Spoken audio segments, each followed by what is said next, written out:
Estem aquí avui amb aquesta activitat, que són aquestes nits de llegenda al Palau Requesens, i de fet aquesta activitat, sobretot la part més important, sens dubte, és l'espai en el que ens trobem ara, que de fet és el palau de l'època medieval més important de Barcelona,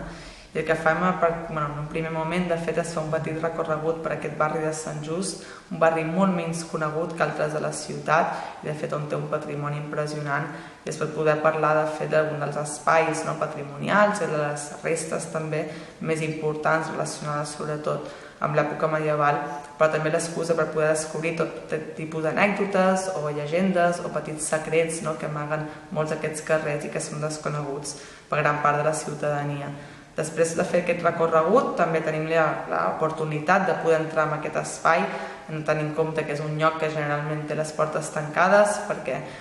qui ocupa l'espai és aquesta Acadèmia de Bones Lletres, però de fet a partir d'aquesta activitat podem fer un petit tomb pel Palau i poder també veure alguna de les seves sales normalment tancades al públic. I després fem aquest sopar de degustació inspirat en la gastronomia medieval catalana i acabem amb una petita xerrada sempre centrada en el que seria la Barcelona medieval. Així que res, una miqueta aquest resum del que consistiria aquesta activitat.